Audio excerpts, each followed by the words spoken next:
கதை நேரம். 1001 அரேபிய இரவுகள்.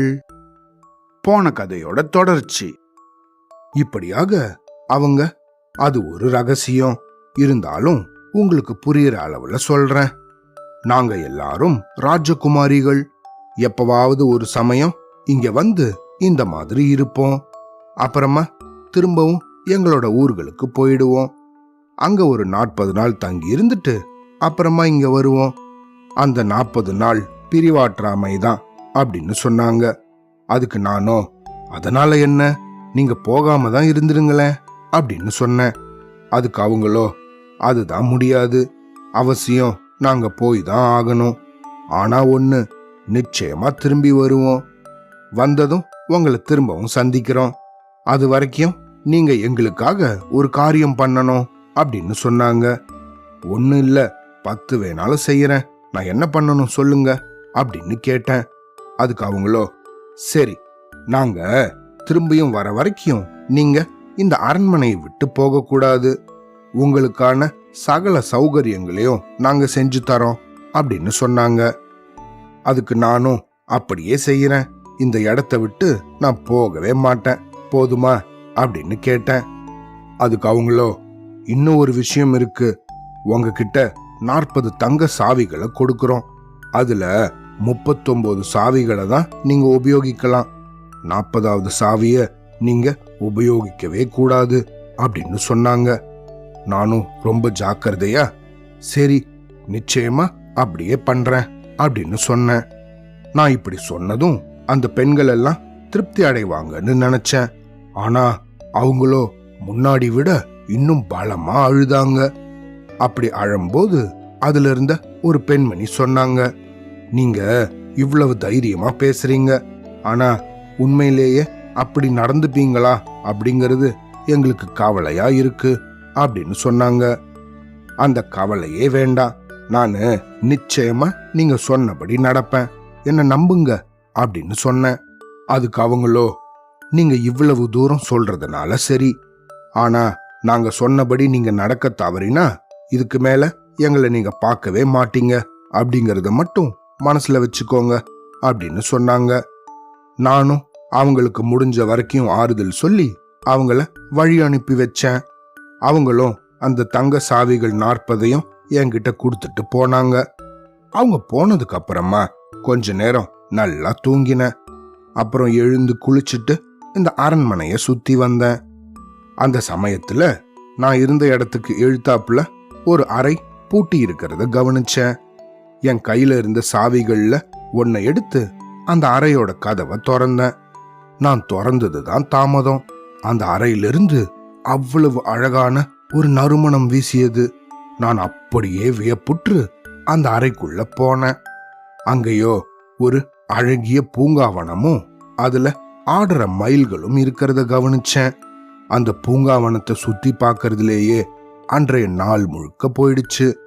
அடுத்த நாள் அங்க இருந்த 2வது அறைய திறந்தேன். அந்த அறைய திறந்ததும் அங்க தேன்மதுர கானங்கள், இன்ப நாதங்கள் எழுந்தது.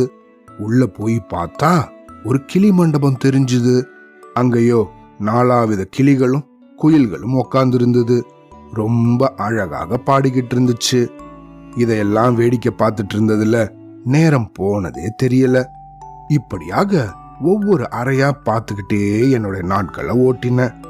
ஒவ்வொரு அறையிலையும் கண்டும் கேட்டிராத அதிசய பொருட்கள் எல்லாம் இருந்துச்சு. இதையெல்லாம் இங்க யார் கொண்டு வந்து வச்சிருப்பாங்க, ஏன் வச்சிருக்காங்க அப்படிங்கறதெல்லாம் பெரிய புதிர்கள். இப்படியாக நான் 39 நாட்களும் 39 அறைகளை திறந்து பார்த்தேன். ஆனா 40வது நாள் வந்ததும் தான் அந்த அழகிகள் எனக்கு சொல்லி இருந்த அந்த எச்சரிக்கை ஞாபகத்துக்கு வந்துச்சு. ஆனா அதிசய பொருட்களை பார்க்கணுங்கிற ஆவலோ கட்டு மீறி இருந்துச்சு. பேதை மனசினான எனக்கு இந்த எச்சரிக்கைய சரிவர உணர முடியல. இவங்க எல்லாரும் என்ன அவ்வளவு தூரம் எச்சரிக்கணும்னா அந்த 40வது அறையில எவ்வளவு அரிய பொருள் இருக்கணும் அப்படின்னு நினைச்சு என்னோட சின்ன புத்தியால அந்த கதவை திறந்துட்டேன். அந்த கதவை திறந்ததுதான் தாமதம்.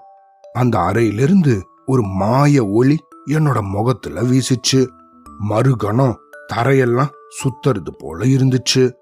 நான் உத்து கவனிச்சதுல தரையில போடப்பட்டிருக்க கம்பளத்திலிருந்து தான் இந்த வண்ணங்கள் எல்லாம் அவ்வளவு மாயாஜாலம் காட்டுது அப்படிங்கறத புரிஞ்சுக்கிட்டேன்.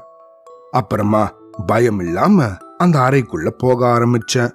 அங்க போய் பார்த்தா பல வர்ண திரை சீலைகள், தங்க பூ தொட்டில்கள், வைரத்தால இழைச்ச கிளி கூண்டுகள், மரகதத்தாலையும் மாணிக்கத்தாலையும் இழைக்கப்பட்ட ஆசனங்கள், நறுமணம் கவழும் மலர்களால தொடுத்த ஹாரங்கள் அப்படின்னு இதெல்லாம் இருக்க கண்டு அப்படியே அதிசயிச்சு நின்னு போயிட்டேன். எனக்கு நேர் எதிரில கரு மேகத்தையும் பழிக்கிற நேரத்துல கண்ணங்கரேல்னு அழகான குதிரை ஒண்ணு தன்னோட முன்னங்கால்களை தூக்கி அப்படியே நின்னுட்டு இருந்துச்சு. அது மேல ஆஜானு பாகுவான ஒருத்தன் உக்காந்துருந்தான். அவனை நான் பார்த்ததும், நீ யாரு அப்படின்னு கேட்டேன். அவனோ அதுக்கு பதில் சொல்லவே இல்லை. அப்புறம் அவன் பக்கத்துல நானே போய் அவனை தொட்டு, இந்தப்பா நீ யாரு அப்படின்னு கேட்டேன். அப்பையும் அதுக்கு அவன் அசையவே இல்லை. ஆனா அவன் சிலை கிடையாது அப்படிங்கறத காட்ட அவனோட கண் இமைகள் அசையறது எனக்கு தெரிஞ்சுது. அதனால என் பக்கத்துல இருந்த ஒரு பெரம்பை எடுத்து, இந்த பார் நீ யாரு, ஒழுங்கு மரியாதையா சொல்லு அப்படின்னு அவனை அடிச்சு கேட்டேன். இப்படி நான் கேட்டதுதான் தாமதம் அப்படிங்கிற மாதிரி டடடடடா அப்படின்னு ஒரு இடியோசை கேட்டுச்சு. அடுத்த கணம் அவன் அந்த குதிரையில இருந்து இறங்கி என்ன தன்னோட 2 கைகளாலையும் பிடிச்சான். நானு அப்படியே வெளவெளத்து போயிட்டேன். ஏன்னா அவனோட உடல் திடீர்னு அப்படியே வளர ஆரம்பிச்சுது. கொஞ்ச நேரத்துல எல்லாம் அவன் தரைக்கும் வானத்துக்குமா அப்படி உயர்ந்து நின்னான். அவனோட பூத உடல்ல 2 ரெக்கைகள் வேற முளைச்சுது. நானு என்ன பண்றதுன்னு தெரியாம பயங்கரமா கத்தி கதற ஆரம்பிச்சிட்டேன். ஆனா அவனோ அதெல்லாம் அவன் காதலையே போட்டுக்கல. என்ன அப்படியே தூக்கிட்டு பறக்க ஆரம்பிச்சிட்டான். அப்பதான் நானு அவனுக்கு ஒரு வாளும் இருக்குது அப்படிங்கறத கவனிச்சேன். அந்த வாளோ என்னோட கண்ணை குத்திக்கிட்டே இருந்துச்சு. கடைசியில ஒரு உப்பரிகையில, அதாவது பால்கனியில என்ன போட்டுட்டு அந்த பூதம் அங்கிருந்து மறைஞ்சு போயிடுச்சு. நான் எழுந்து பார்க்கும்போது என்னோட ஒரு கண்ணே இல்ல. அதோட அந்த 40 பெண்களும் என் எதிரில நின்னு என்ன போ போ போ அப்படின்னு விரட்டுறது போல தெரிஞ்சுது. நான் என்ன கெஞ்சியும் அவங்க என்ன சேர்த்துக்கவே இல்லை. இப்படியாக அங்கிருந்து விரட்டப்பட்டு பல ஊர்கள் சுத்தி கடைசியா இந்த நகரத்துக்கு வந்து சேர்ந்தேன். இதுதான் என்னோட கதை அப்படின்னு இந்த காசிம் அவனோட கதைய சொல்லி முடிச்சான். இதுக்கப்புறம் என்னாச்சு அப்படிங்கறத அடுத்த கதையில கேட்கலாம். சரியா? அவ்வளோதான்.